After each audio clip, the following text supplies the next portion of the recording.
This video is about regression, and I know that it doesn't sound very exciting because this is a very simple topic. You have all the different types of regression like linear, quadratic, exponential, and they all work pretty much the same. But I was actually surprised at how many things I actually want to say about this topic because I started going down a rabbit hole when a particular example of exponential regression that I was working with started showing very strange results. Like basically every software that I tested was giving a different answer and I didn't know why. There was nothing special about the example, as you will see throughout the video. But before I get to that and why that was happening, I have to say a whole lot of other stuff. So as usual, you can skip parts. I am going to try to put useful chapters in the video. So let's begin. This is the formula for Pearson's correlation coefficient. This is a screenshot from Wikipedia. And obviously, this is not in the formula booklet because it is not part of our content. We do not teach you to calculate Pearson's correlation coefficient in this way.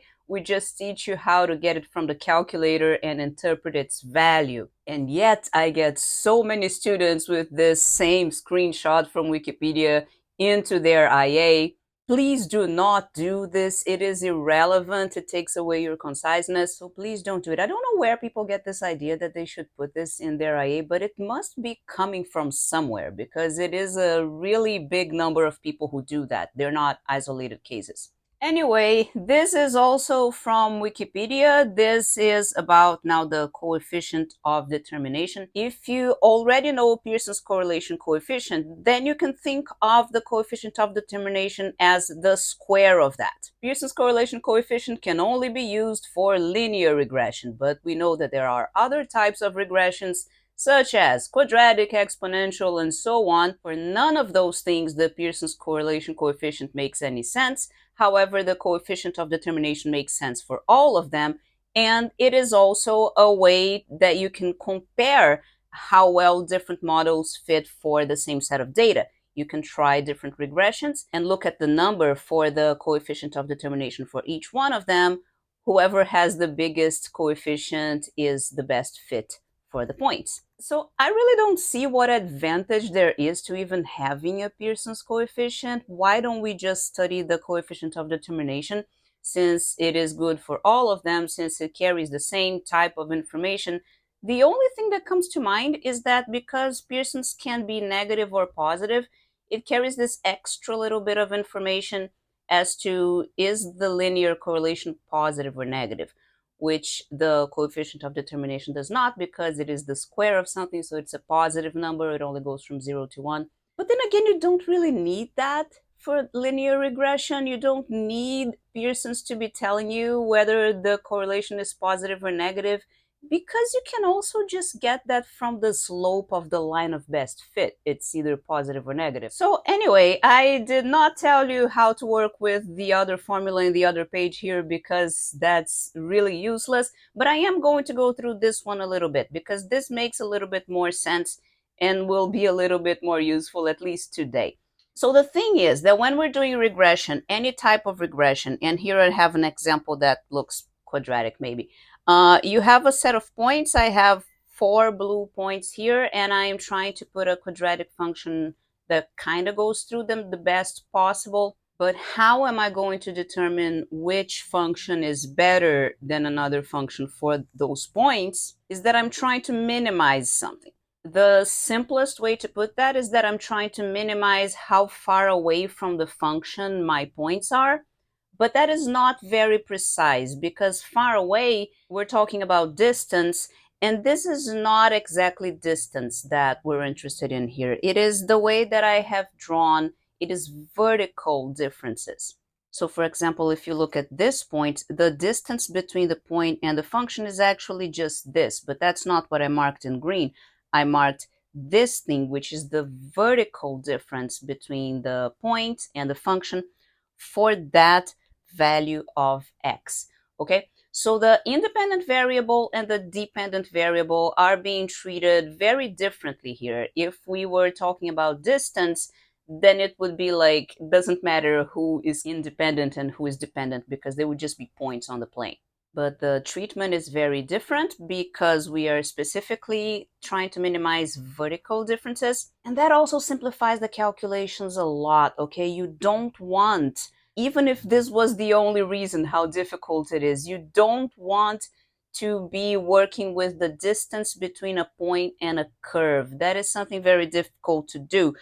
You start having to think about the tangent line and then the normal line. We are not going to do any of that. Okay, so it's vertical differences. And also we are going to be trying to minimize the sum of the squares of those differences. Now, sometimes people justify the use of the square here because it loses the sign, positive or negative, because we don't want these things to cancel out. Like if this point is above the curve by this much and the other one is below the curve by kind of the same amount, this is not the same as if they were both exactly on the curve.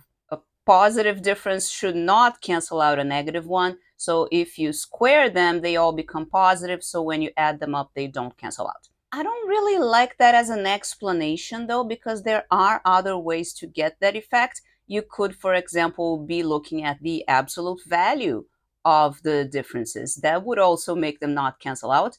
So even though that is convenient, I don't think it is the motivation for using the squares. I'm going to leave it at that for now, and maybe this comes up again later. But anyway, how does it come up in the formula? What are we doing here? So the y's are the actual points, the data points that you have. And the f's are the predicted values for the x's of the points. What would be the predicted y? So this is the point in the curve, and this is the point of the point, the data point.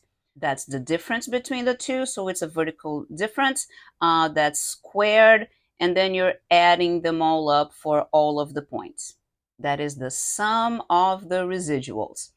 And then the other thing that you're also going to calculate is very similar. You're also comparing the y of the actual points, but this time you're not comparing it to the y of the function at that x. You're comparing it to the average of all the y's of all the points. That is what we calculated here in the beginning. Just take all the y's, add them up, and divide by the number of points. That's the usual average. And then you do this sum of those differences squared. And then you put one of those on top of the other, and you do 1 minus that number. Now, we know that the coefficient of determination is supposed to be a number between 0 and 1. So hopefully this fraction is a number between 0 and 1 as well, right? Because when you do 1 minus that, then it's a different number between 0 and 1.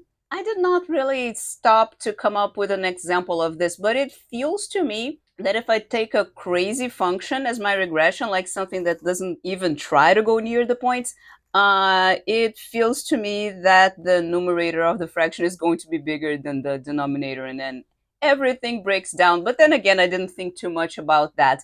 Let me know if you care to try. And then if we continue reading the Wikipedia, it also gives us the example where it becomes 1 and the example where it becomes 0. So that's the best case and the worst case. So now we're going to work through a very small example where we're trying to find a line of best fit for just 3 points, and we're going to do this entirely by hand. So this is obviously something that is not in the syllabus. It's obviously something that you should not do in your IA unless you have a reason to, and I can't possibly imagine a reason. So just don't do it. But I'm going to do it because I have a reason that I need you to understand how this works in order to compare to another thing later that is not going to work, which is what I mentioned in the beginning of the video, that I started going down this rabbit hole because something was not working. It wasn't this. This is going to work, but I need you to see it. Okay, so how is this going to work? This is going to be a linear algebra problem, and this is kind of far away from the syllabus. We don't even have matrices really well in any of the courses. Like the AI high level, yes, does have a lot of matrix stuff, but I'm not going to explain much matrix stuff. I'm just going to hope that I'm saying few enough things that you can get it intuitively. So anyway, matrix multiplication is basically the only thing that you're going to need to know, because that's what's happening here. I'm multiplying a matrix by another matrix. So how does matrix multiplication work and why? It's like this. You take a row and a column, And then you do like a dot product. It's 5 times A plus 1 times B. So that's 5A plus B. That is what we're going to get from our line when x is 5, right? 5A plus B. And then the answer should be 3. So that this row times this column gives us the first element of the vector on the other side of the equation that is going to be the result of this multiplication. And then we do the same thing again to get the second entry in that vector, which is going to be this 2 over here. So he is the y when x is 4. So he's supposed to be 4a plus b. So this row and this column is 4a plus 1b. And of course, this one is this one, which is 2a plus b when x is 2 over there. Now, if this was only 2 points instead of 3 points, say that we didn't have this last line here, then we would just be asking for the line that goes through these 2 points, which is a problem that we know how to solve. But in terms of the modeling of this problem, in terms of matrices like we're doing here, it's solving this equation for the AB vector here by multiplying both sides of the equation on the left side by the inverse matrix of A, because an inverse matrix multiplied by the original matrix, these cancel out, so that this just becomes the vector AB, which is what we want, equals to this matrix times this vector. And I know that you don't know how to do that, okay? Unless you are an AI high-level student, you don't know how to calculate the inverse of a matrix, and I'm not going to do it right now because I'm not going to need it. The point is that for 3 points, that wouldn't even work because the matrix that we have is 5, 1, 4, 1, 2, 1. It has 3 rows and 2 columns, which is always going to be the case in all of these regression problems. We have more points than coefficients in the thing that we're trying to find. That's why we're not going to fit perfectly, and we're trying to find the best regression possible. So we're always going to have more rows than columns, and that kind of matrix doesn't even have an inverse. So there is no point in me talking to you right now about how to calculate the inverse of a matrix, because that is not what we're going to do. That is not something that can be done in this situation. So we can't solve this system. But, and this is going to be like magic because I am not going to prove to you why this works. We can multiply both sides of the equation by the transpose of the matrix instead. And transpose is something that is a lot easier to explain than inverse because it's just this. You flip the matrix around. So instead of the column being 5, 4, 2, now the row is 5, 4, 2. Of course, I am allowed to do this to both sides of the equation. This is doing the same operation to both sides of the equation. Of course, it is something that I'm allowed to do. The thing that I am asking you to only trust me because I'm not going to prove is why this is the best thing to do. Okay, I'm just going to show you that it is in this example, but I'm not going to prove it. So you do these matrix multiplications, right? 5, 4, 2 times 5, 4, 2. So that's 25 plus 16 plus 4, that's 45. If you've never done matrix multiplication before, I encourage you to pause the video and do this one right now to see if you can get the 11, 3, 25, and 6, just as an exercise for you to say that you've learned something today. But when we get to this point now, it is a system that we can actually solve because it has 2 rows and 2 columns. It is 2 equations in 2 unknowns. This is an easy thing. This is something that we know how to do. I've actually done it by hand here. I didn't even pick up my calculator. So A is 9 over 14 and B is negative 5 over 14. The next thing that I want to do is to put that ax plus b in my picture. So the blue line was what I was estimating with my eyes before, and the green line is now that I actually know the numbers.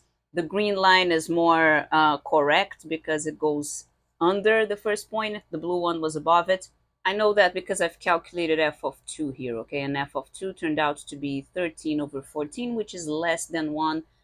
That's how I know that the green line should be below that point. And I've calculated f of 4 and f of 5 as well because I'm going to use those numbers to calculate the residuals. Remember, the residual is just the difference between the point and the function for the value of x of the point. So 13 over 14 as compared to 1, the difference is 1 over 14. And then 31 over 14 compared to 2, well, 2 is 28 over 14, so the difference is 3 over 14. And the difference between 3 and 20 over 7 is 1 over 7, which is 2 over 14. Now, this is the average of the y's, which I remember I am also going to need for the calculation. And now I'm going to go through that Wikipedia page again, but with my numbers. So I should take my residuals, which are these three, and square them, add them up, and then by some magic here, a 14 canceled out, so the answer is 1 over 14. That's the sum of the squares of the residuals. And the second calculation became a lot more easy just because the average was 2, a very pretty number. So the sum of the total differences was 2. When I put the 1 over 14 and the 2 into this last formula here, I get 0.964, which is then the coefficient of determination, that is r squared. By taking the square root of that, I get 0.982, which is then Pearson's correlation coefficient. Of course, I plan to check these numbers with the calculator. That was the point of doing this whole thing by hand, because I wanted to, well, not prove, this is not a proof, but I wanted to convince you that this process that I did here with the matrices is actually what your calculator is doing when you ask it for a line of best fit. So I've typed in the same numbers in my TI-84, and that is the answer that it gave me. So those are the same numbers, and everything is agreeing, everything is correct. I also put the same points into Google Sheets and asked it to do the same thing, and yes, I got the same answer. Everybody agrees with everybody else. This is wonderful.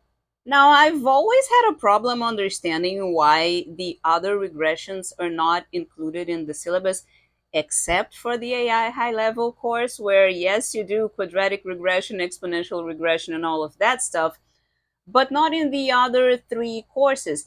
I never quite understood why, since it is exactly the same thing. The same calculator screen where you have the linear regression, you have it right there, quadratic regression, cubic regression, and so on. And as an example for quadratic regression here, the screen is absolutely the same. It asks you for the exact same things and gives you an answer in the exact same format. So if a student is able to do one of them, why not just tell him that the other one is possible as well and useful for a bunch of situations? I never understood why that is excluded from the syllabus. But the process is absolutely the same if you want to do a quadratic regression, for example. Here it is. Now I have 5 points and I'm looking for something like ax squared plus bx plus c. Of course, 5 equations from the 5 points and just 3 unknowns, a, b, c, to find. We're not going to get a perfect answer. We have more rows than columns again, but I just want to show you how to fill in this matrix to make sure you understand what I'm talking about. So let's look at the first point, 1, 2. When x is 1, this is just a plus b plus c is equal to. So now I've written that in my matrix. 1a plus 1b plus 1c is 2. And when I go to the second point, now x is 3, right? So it's going to be 9a plus 3b plus c. So 9a plus 3b plus c equals 1, which is the y value of that point.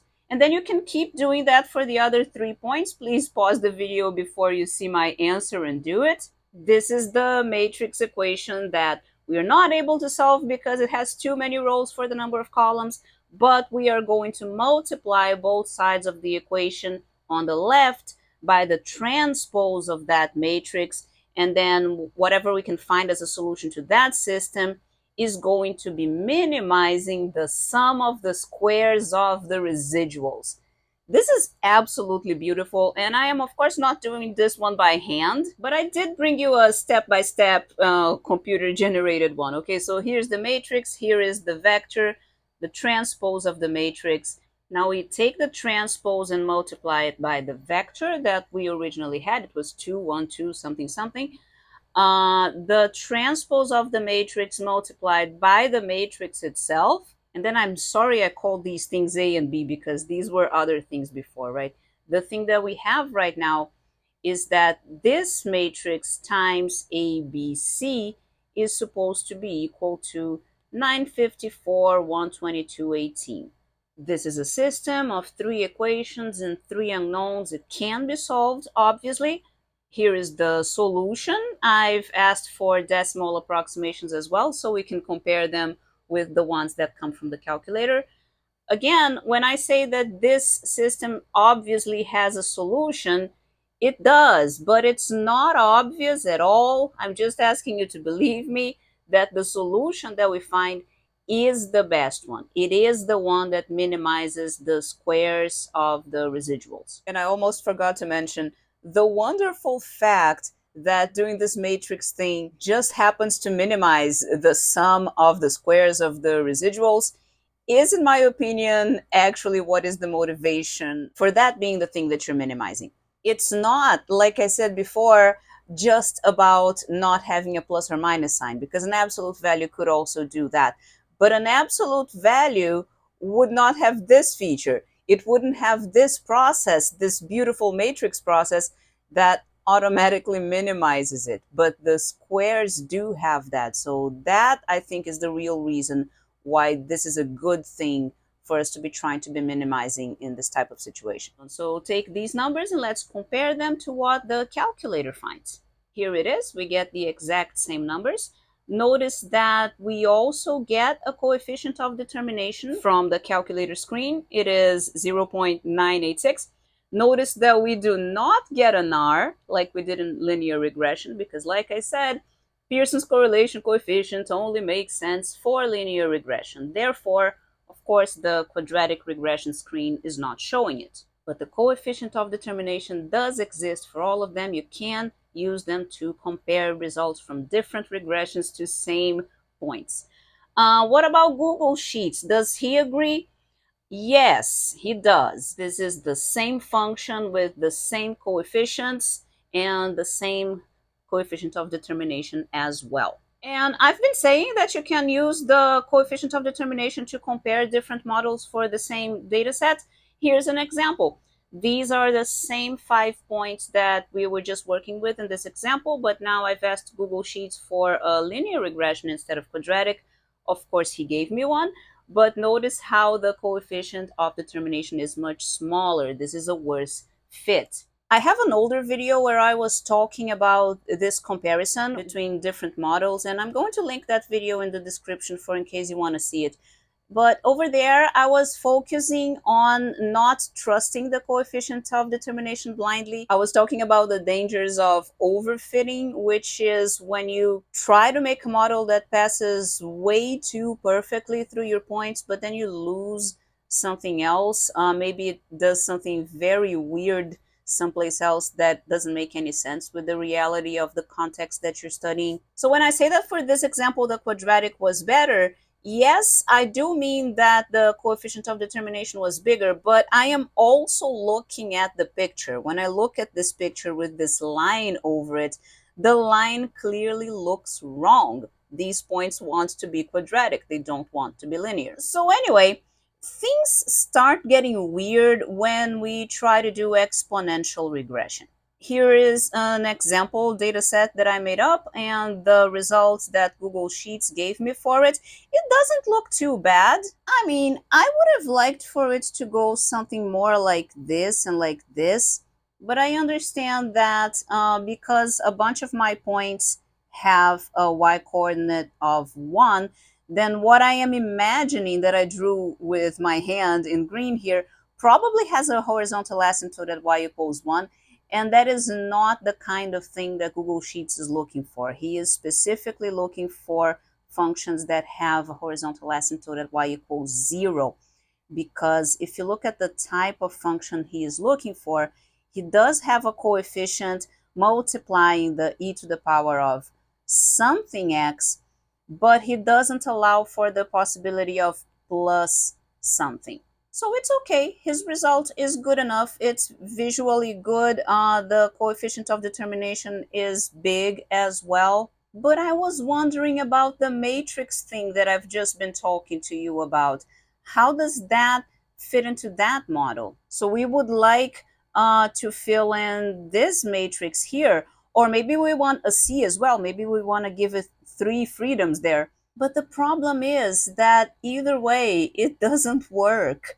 When you plug in the point 1, 1, for example, into the equation that we're trying to use here, it's just going to be this. So you see the b is in an exponent. The b is not just multiplying a number that is going to come from the matrix.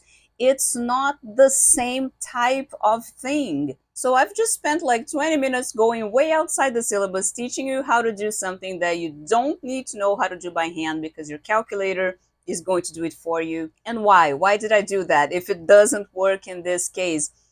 But here's the thing, I actually wanted you to see that this is the problem. This is why exponential regression is fundamentally different from linear, quadratic, cubic, and all of the polynomial regressions. But let's keep going because now things are really going to get weird.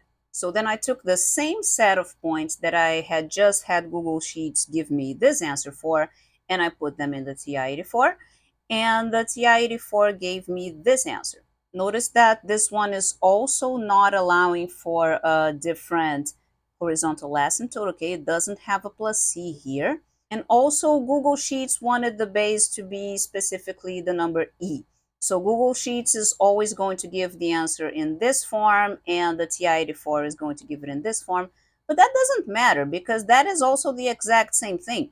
What Google Sheets is doing is e to the power of b as a base, and then x is in the exponent. So of course, you would expect to see a different number here than you saw here, but you would expect them to be different and related by this, that one is the exponential of the other. And you would still expect this number to be the same as this number. Yeah, but they are not. Everything is very different. And look at it.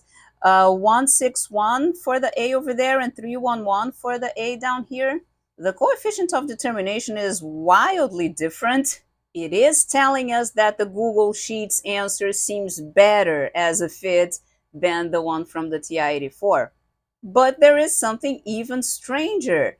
The TI-84 is giving us Pearson's correlation coefficient, which only exists in linear correlation, but this is exponential. I've asked Geogebra to plot both functions together so that we could visually decide which one we prefer.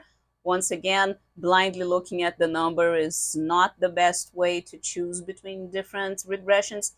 But when I look at these two functions, I like the red one better than the blue one. And the red one is from Google Sheets. So I am agreeing with the coefficient in this case. The red one is better. But since I was already in Geogebra, he also knows how to do this. So I asked him for his function to see who he agreed with. It turns out that he doesn't agree with anybody. He gave me a third function as a regression for the same set of points. Now, if you ask me here visually, I still like the red one better because I think that the green one is very good at the highest point, but the red one wasn't so bad either. And it lost a lot on the initial points. Like the green function is going to the asymptote way faster than necessary. I still vote for the red function visually. But the thing is that GeoGebra does the regression, he doesn't tell me the coefficient of determination for what he found. And that is the whole reason why I was talking to you about it in the beginning of this video, because if he is not going to calculate it, then I want to calculate it. I want to know what the coefficient of determination is for this green curve so that I can compare it to the red and to the blue that came from other softwares. You see, I have a reason to be doing this. So yeah, here are the calculations. The 0.00884 and stuff is the function that GeoGebra gave me. It is the green function.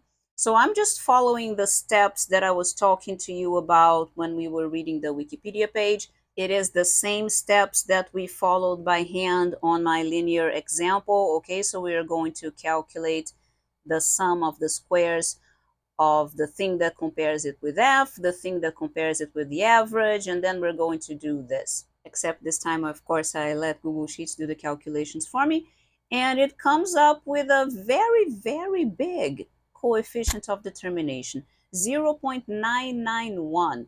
And then I put the other two here in the bottom so that we can compare. We were talking about 932 from Google Sheets and 815 from the TI-84.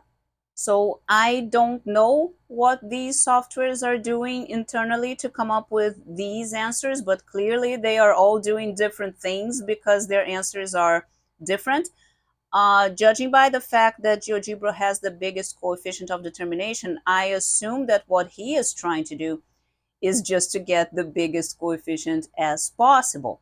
And he also has another advantage, which is that the other two specifically don't want to move the horizontal asymptote, but GeoGebra doesn't have a predetermined set of functions that he's going to do regressions for. You actually just type in the way that you want your function to look. So if you want a plus c there, you can just type in a plus c.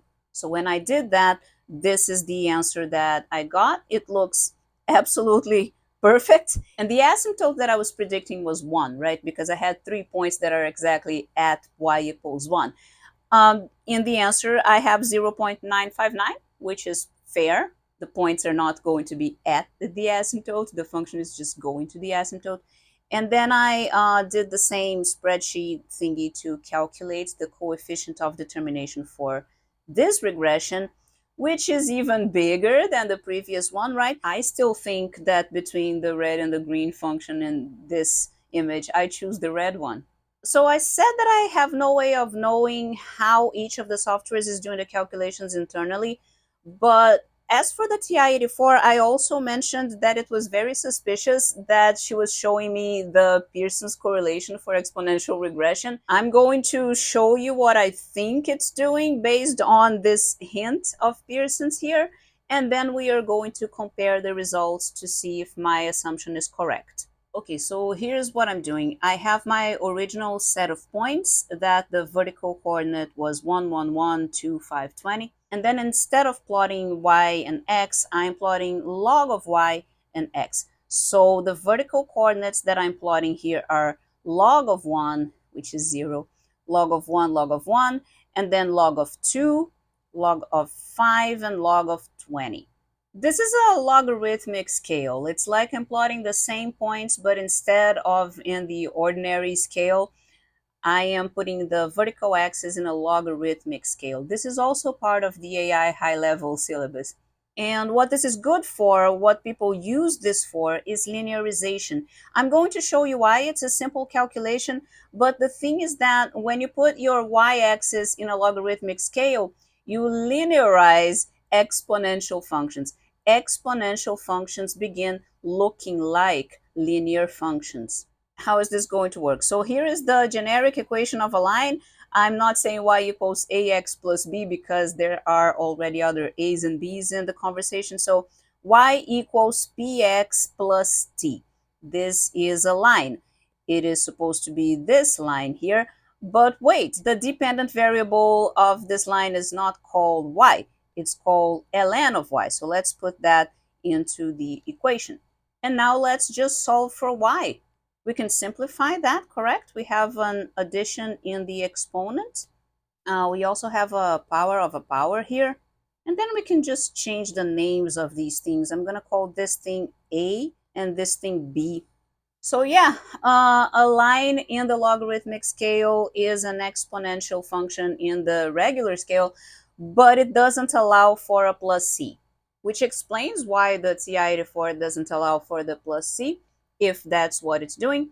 And it is, okay? I just did the linear regression for my values of x and my values of ln of y, and the Pearson correlation that I got and the line that I got, it all matches with the result that the TI-84 is getting when I ask it for an exponential regression. So that is what it's doing. It is clearly not the best thing to be done because the Google Sheets result is better, both visually and in terms of the coefficient of determination. Now, I still don't know what Google Sheets is doing because his answer is not the best one possible because GeoGebra showed me a better one. And I also don't know why he doesn't allow me for a vertical translation because I don't know what it's doing. So I think that for now, the conclusion is that GeoGebra is better. It has more flexibility and gives more precise results.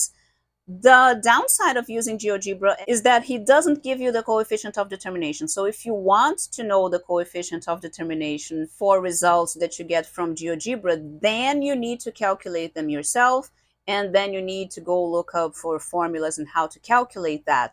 So I am very impressed with this variety of things that we had to say about exponential regression.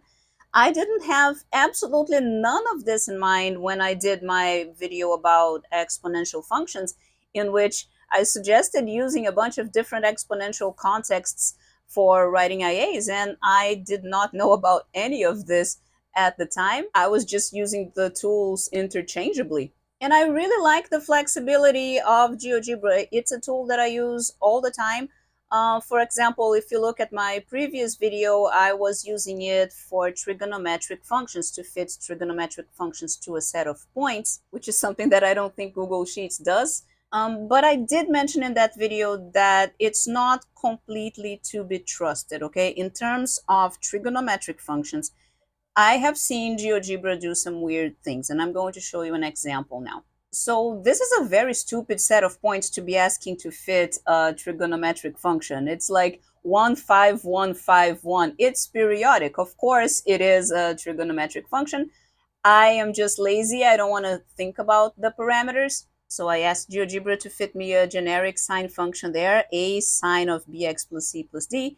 There is the answer. So of course the amplitude is 2, the principal axis is 3, the b that multiplies the x is something that looks a lot like pi. So yeah, everything is working. But then in the next example, I am going to use basically the same set of points. The only difference is that I'm going to take that last one, 5, 1, and I'm going to, instead of having 5, 1, I'm going to put it way to the right. I'm going to put it at 21, 1. Now, if you look at this function, all of the odd numbers are with y equals 1, and all of the even numbers are with y equals 5.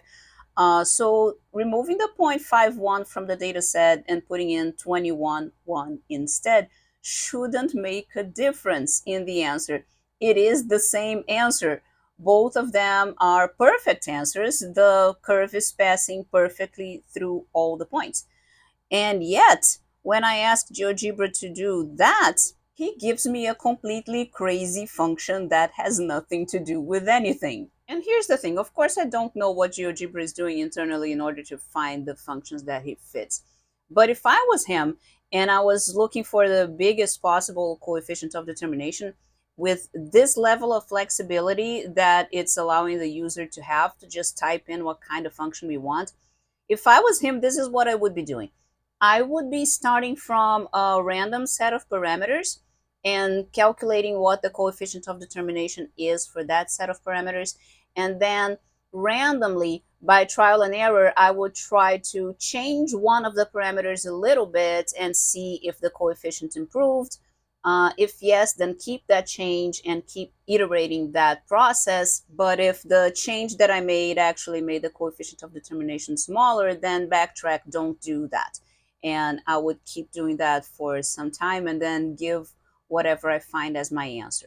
This is what I would be doing, because if you think of the space of possible parameters and each one has a coefficient of determination, what I'm doing is kind of trying to always go up the mountain until I find the set of parameters that has the biggest coefficient of determination.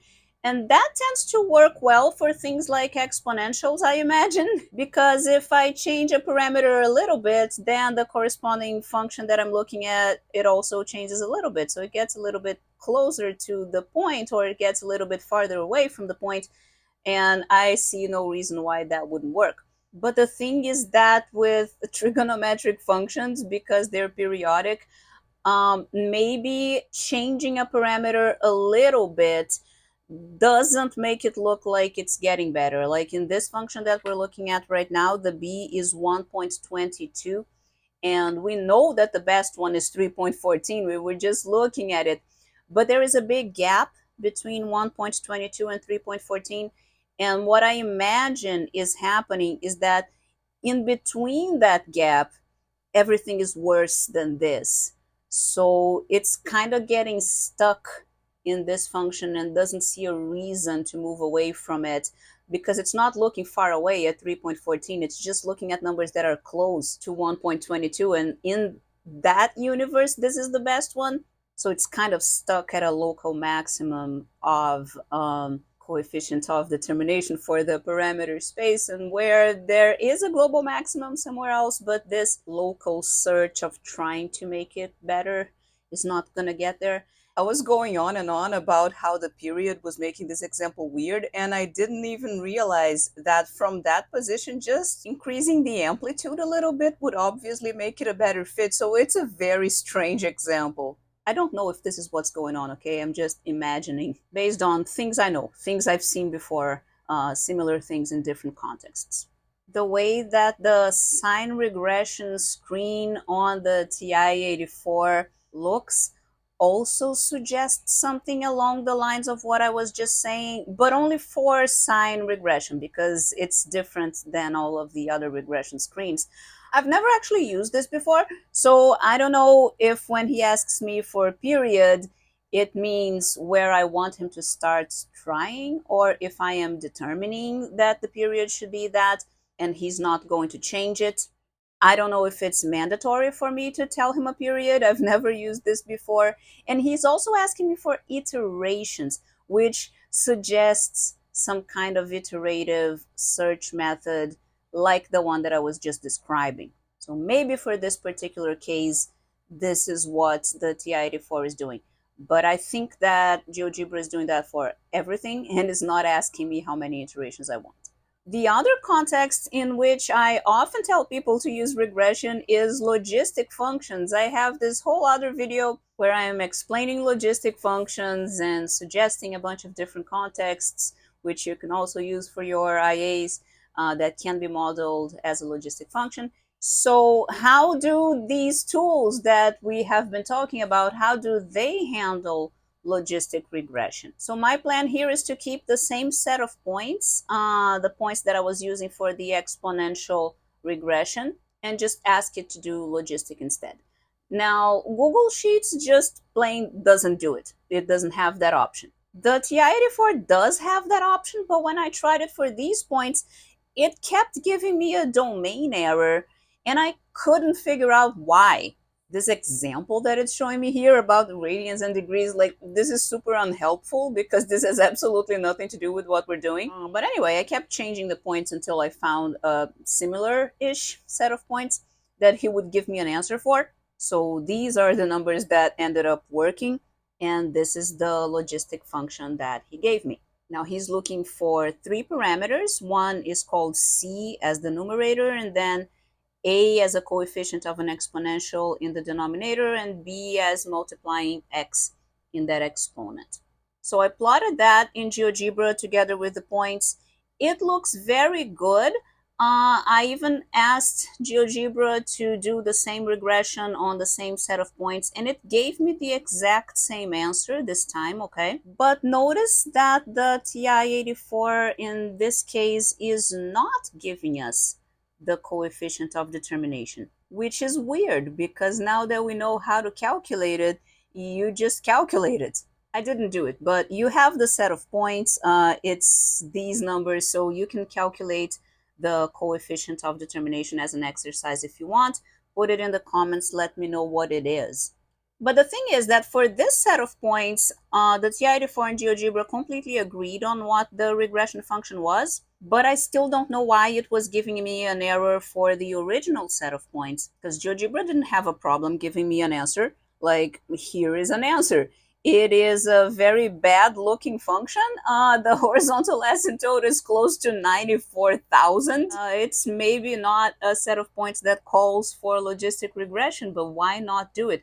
There is no domain error. This is what I don't understand about the TI-84 in this example. But of course, one of the reasons why the answer is bad is again because I am not considering the horizontal asymptote should not be at 0, right? So I tried next giving GeoGebra the freedom to put a plus D there, to put a vertical translation. He chose the number 5, which is super weird. And the picture looks even weirder. Like, this is just not correct. I have spent almost the entire video saying how much GeoGebra is better than the other ones, but he's not perfect, okay? He does weird stuff as well. So I decided to not let him choose the vertical translation. I forced it to be 1. I know that a slightly smaller number would probably be better, but at this point, this is the best that I can get. And I'm comparing it with the exponential regression for the same points as well. That's the other thing on the screen. And from this distance, you can't see the difference between the two of them. But that's usual for logistic and exponential regressions, right? They look very similar for a while and then they split up. No technology is perfect. No technology is just going to do the job for you. It is important for you to know your way around several different tools very well so that depending on the situation, you know how to choose who is going to do the best job for that specific moment. The technology is never doing it instead of you or working together. So like in the last example, it turned out that GeoGebra didn't want to do the horizontal asymptote for me. So I did that part. I put it at 1. Could I have chosen different numbers? Sure, that would have been my part while I'm allowing the tool to do everything else. So keep that in mind that you do need to know how the tools work because that's how you're going to know what they're best at and what you're just going to do yourself instead.